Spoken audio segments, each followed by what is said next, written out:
Good afternoon. Greetings to all of you from London. Let me start by thanking the scientific committee for kindly inviting me to this. It's a pleasure and an honor to be joining all of you. And I hope at some point we can actually meet up in a face-to-face meeting rather than just being online. So to start here, without further ado, the topic given to me was how to diagnose migraine fast and accurately. This is my disclosure statement, especially given the volume of patients that we see with primary headaches. And given that primary headaches represent, at least in most neurology clinics, at least 99% of what we see, it's imperative that whatever we do efficiently and quickly, hence getting the diagnosis right as soon as possible really is helpful. Also, if we get the diagnosis right for migraine, it does reduce the burden of going on to carrying out unnecessary investigations. So a positive clinical diagnosis supported by a structured red flag screen will reduce unnecessary screens for imaging and thereby reduce any anxiety or healthcare costs that are unnecessary. And this approach is endorsed by guidelines such as the NICE guideline, which is the National Institute of Clinical Excellence in the UK, which is a highly respected organization internationally, as well as the American Headache Society, both of which advocate that the diagnosis should be based on history with minimal tests and that we should minimize any routine imaging that we do. Yeah. So overall, what we need to do is improve our clinical efficiency by making sure that we have a diagnostic flow with an appropriate clinical throughput, which is consistent amongst clinicians. So this is the kind of approach we use day in, day out that all of us will be familiar with. We start off with a clinical history and examination. And the first instance, what we're really looking for is, are there any red flags? If there are any red flags, of course, they're going to investigate for a secondary headache and carry on with doing the appropriate diagnostic tests. But really, in the vast majority of patients, we're not going to find any red flags, and we need to really crack on with making the appropriate primary headache diagnosis. I often say to my trainees that we really only have about 20 primary headache disorders, and appreciating the phenotype of those primary headaches really thoroughly, especially that for migraine, is really critical because that's the vast majority of what you'll see. And if you can make a positive diagnosis rather than diagnosis exclusion, it just means that you have really shortchanged your diagnostic process and got to the appropriate diagnosis quickly.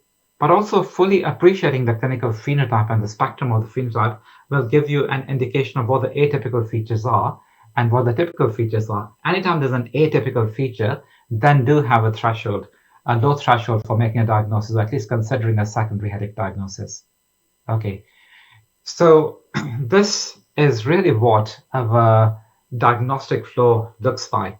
We exclude a secondary headache, and once we're happy that we've excluded secondary headache, then we're looking at the primary headaches. And in the main, we can divide the primary headaches up into two main groupings. There are the long-lasting headaches that last more than 4 hours at a time for an individual episode, and there are the short-lasting episodes. And of the long-lasting episodes, besides migraine, the differential diagnoses we need to consider are tension-type headache, new daily persistent headache, and hemicrania continua. So anytime you think of migraine, you do need to have a quick checklist to make sure that the other three are also excluded. And the fourth one, the fourth additional thing besides migraine one needs to think about is that in at least all 4 of these, medication overuse can be a complicating secondary headache. And it's possible to have both medication overuse headache and one of these headaches. For the short-lasting headaches, you can see from the flow that there are a number of these headache disorders, which we do not have the time to go through, but those are the considerations that one would have to go through and the diagnostic paradigm that we would have. Okay, so let's start then, as it outlines over here, getting the secondary headache disorders out of the way. There are a large number of lists that all of you can access very easily. The most widely used red flag screen is the Snoop 10 mnemonic. And as a mnemonic says, what we're looking for any systematic symptoms such as fever, neck stiffness, rash, or weight loss, or compromised immunity. You're also looking on examination for neurological signs. Papilledema is the one thing obviously to look out for, but any other new onset neurological deficit will need to be considered. If the onset is sudden, especially a thunderclap headache, then that clearly is going to go down the route of being considered very seriously for a secondary headache. And the same thing applies to older age of onset. Anyone who develops a new headache or a different headache from the age of 50 onwards needs to be considered as having a secondary headache until proven otherwise. A substantial change in the headache characteristics is always a difficult one. The reason patients very often turn up to the headache clinics is because there's been a change. So one has to interpret that carefully, but any rapid change that is sustained for a period of time certainly does warrant taking very carefully, being considered very carefully for a secondary headache. Then positional change and orthostatic headache will lead you to think about a CSF pressure disorder. And Valsalva triggering can also make you think about both a high and a low pressure headache syndrome. Again, examination, papilledema comes back into both the neurological side and the P for the papilledema and the SNOOP characteristics. And any prolonged or atypical aura. Anybody who has a fixed or a prolonged aura for 1 hour needs to be considered having a secondary headache until proven otherwise. So this is a checklist that you have to create for yourself. Different organizations have different ones. NICE, for example, has produced this one. This is just another way of looking at the same list. Whatever list you use, it just needs to be a quick screen that you can go through on a regular basis with the majority of your patients, so that this diagnostic process can be eased and not unnecessarily prolonged. Okay, so once you have got your secondary headaches out of the way to make the positive diagnosis is simply think in terms of, well, what are the ICHD criteria? So if you look at ICHD criteria, migraine is split into migraine with aura and without aura. So let's look at what the diagnostic criteria are for migraine with aura. If you look at those diagnostic criteria, then they're really based on the definition of the headache itself. The headache needs to last 4 to 72 hours. In clinical practice, of course, we need to be aware that there are patients with chronic migraine, for example, who will just have a continuous headache. So these are diagnostic criteria. They have to be interpreted with caution. They can be longer than that, but it's the associated features that really matter. And the associated features that the ICHD have are that the headache should have a unilateral location, pulsating, be moderate or severe, and have motion sensitivity. And you need only 2 of those. Or the headache needs to have one of the following: nausea and or vomiting, photophobia and phonophobia. And the way to think about this is that the headache itself is actually quite a featureful headache. It is not just a bland headache, but a headache that is either lateralizing or is throbbing or is severe and has associated features with it. And therein lies, the richness that, you really need to extract out of a patient to make the diagnosis of migraine. If you're thinking of migraine with aura, then with migraine with aura, it's not the headache that matters. And in fact, the headache characteristics can really be that of a tension type headache, for example. It's the aura that matters. The presence of any aura symptoms means that you'll make a diagnosis of migraine with aura, regardless of what the headache features are like. And the 4 aura that systematically need, in asking for or interrogating are the visual, sensory, speech or language, as well as motor aura. We don't routinely go about asking about brainstem aura, but that will reveal itself because patients will talk about it and volunteer the symptoms, because some of those symptoms can be quite worrying for them. And there are 3 of the 6 following 6 characteristics need to be fulfilled here. The aura needs to spread gradually over more than 5 minutes. Each aura should last no more than an hour. You can have 2 or more aura symptoms occur in succession, and at least 1 aura should be unilateral and 1 aura symptom should be positive. And as I said, can be accompanied by headache, but not invariably the case that it is. And you have acephalic forms of migraine aura that occur as well. One needs to be mindful about. So you would make any diagnosis of headache, really, of migraine, with or without aura, either on the basis of the characteristics of the headache, and these are the features that you need to ask about, or on the basis of the aura. And that in itself will allow you to make the positive diagnosis of migraine. When thinking of aura, you just need to make sure that you get a transient ischemic attack and a seizure disorder out of the way as well, if there's anything atypical about it. So as I've just described, the typical aura is going to be gradual. You'll have a combination of positive and negative symptoms. It'll be sequential, last up to an hour, and is typically followed by a headache. Whereas in a TIA, it's going to be an abrupt onset. It's going to be a negative phenomenology. There's a loss of function. The progression is simultaneous rather than sequential, lasts less than 10 minutes. And it's a neurological deficit rather than the headache, which tends to be the primary symptom that patients are presenting with. And with a focal seizure, again, it's going to be hyperacute, predominantly positive, such as jerking. And you'll come across things such as a Jacksonian march, or there'll just be a static symptoms, whatever they are. Generally last less than 2 minutes, and they tend to have a post-ictal confusion. This is generally not a problem, bar some few select cases when patients do turn up with hemiplegic migraine versus a TIA differential diagnosis in emergency departments.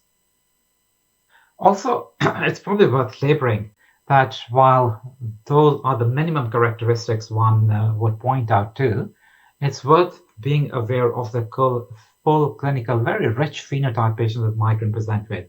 77% of the patients have a prodrome, which can be up to 2 days long. They get neck stiffness, yawning, fatigue, cognitive changes, mood swings, and food cravings over that period of time. Only a third of the patients get an aura.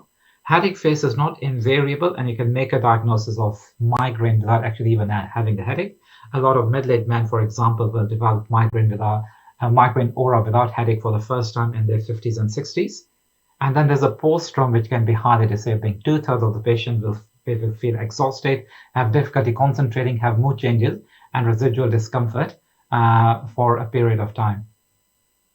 Now, if you've made a positive diagnosis of migraine, then of course the next step is to quickly get tension-type headache, new daily persistent headache, hemicrania continua with or without medication overuse headache out of the way. So what is tension-type headache? When you look at the ICHD criteria, they're in fact the inverse of whatever migraine is not. It can be long-lasting, like migraine, has to be in fact, but you only you need 2 of the features, all of which are the inverse of what has been described as migraine. So rather than unilateral, the pain has to be bilateral, non-throbbing, mild or moderate rather than severe, and not aggravated by movement. And then for the features, the associated features, patients shouldn't have nausea or vomiting, and they can have either one or none of photophobia or phonophobia.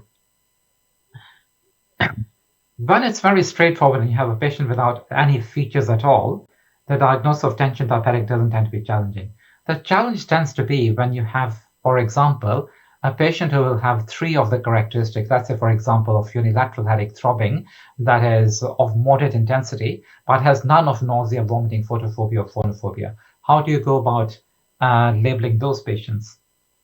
Some of those patients don't fit into any of these categories neatly, but the way to think about this is that when you have any featureful characteristics, even if you just have 1 or 2, what all the studies show is that patients who do not even fulfill diagnostic criteria for migraine, but have any of this featurefulness, when you go about, for example, doing serological tests on them, what you find is elevated CGRP levels. So I think the underlying biology of people who have any of these featureful characteristics, regardless of the ICHD criteria, is such that they very likely have an underlying migraine disorder. So I tend to, in cases where there is some diagnostic uncertainty on the basis of the criteria, when there is the presence of featurefulness, I make a diagnosis, a positive diagnosis of migraine in those patients, but I will still nonetheless have a high index of alert for any other disorder that may be going on. We're going to have a talk on medication overuse headache, and with all of the long-lasting ones, one just needs to be mindful that this is always going to be a possibility. I won't labor this because our next speaker will no doubt cover this in quite a lot of detail.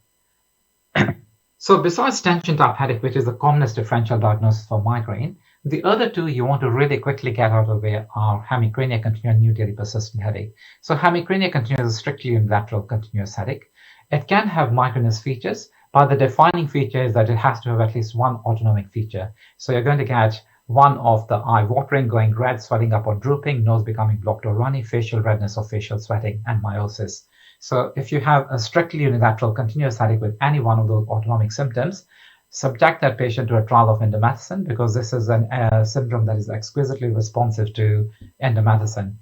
And then new daily persistent headache, other consideration. So this is where a patient says they developed a headache from one day to another, and the headache has persisted without any remission periods at all.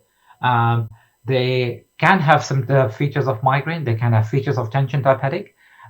These are syndromes that have a very high proportion of secondary headaches, and For that reason, this is another diagnosis that you really want to get out of the way. Fortunately, this is rare, occurs in about 1 in 1,000, whereas migraine is, of course, very common. And what I follow through whenever I see anybody with a long-lasting headache is always ask myself the question, is it a unilateral headache with autonomic symptoms?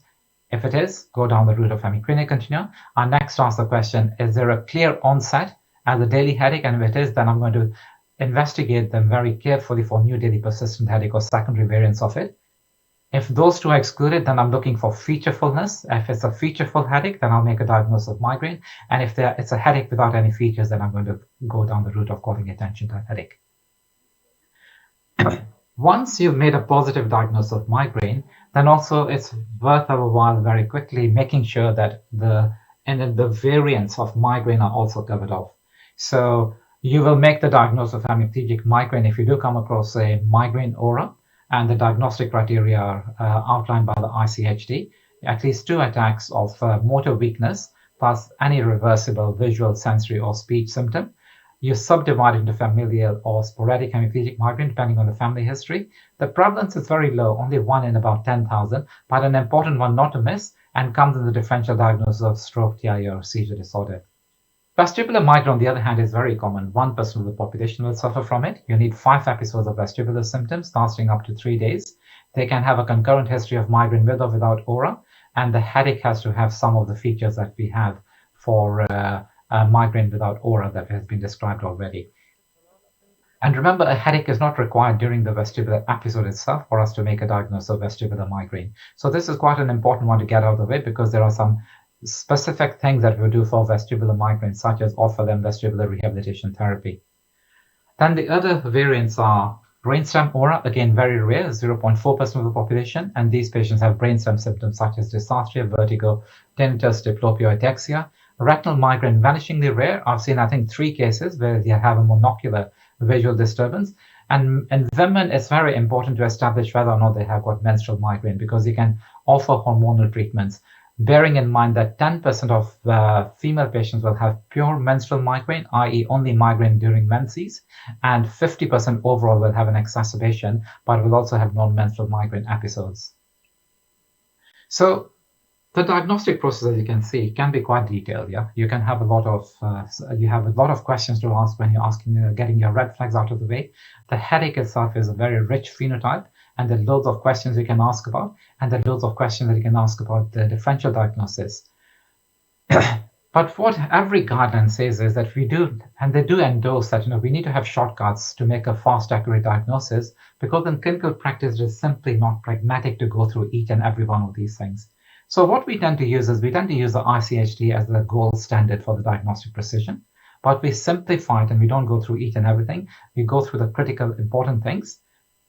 And this is an approach that has been endorsed by both NICE and the European consensus that say, look at the core features, aim for those core features as what you do on a standard basis, avoid routine imaging by making a positive diagnosis. And when there is some diagnostic uncertainty, get patients to keep diaries if you need to, rather than jumping in with a scan. I think that's a sensible approach and a pragmatic approach.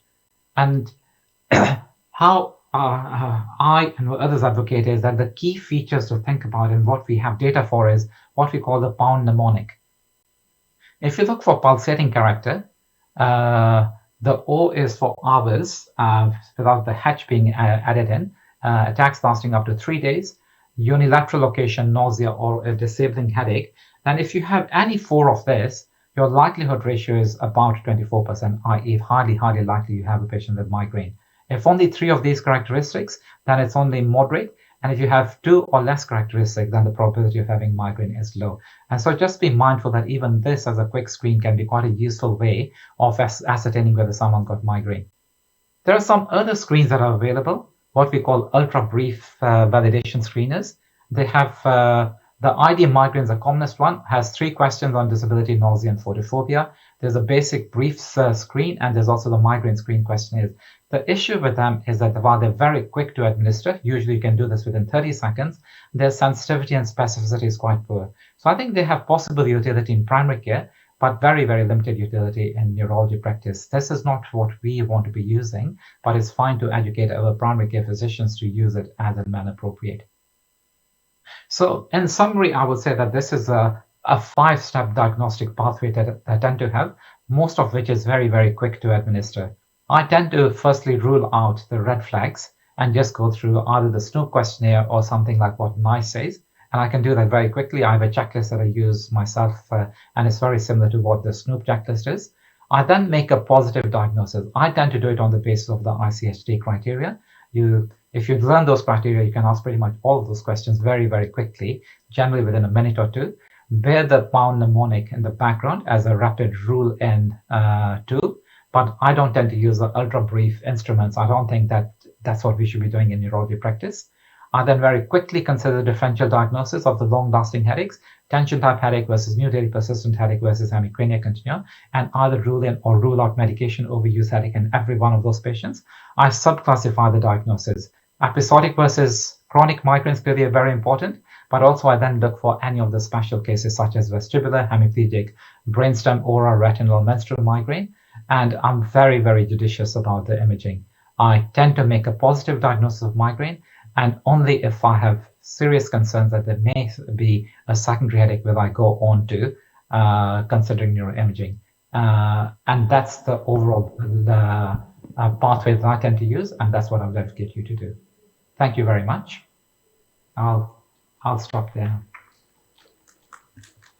Thank you, sir. There is a question.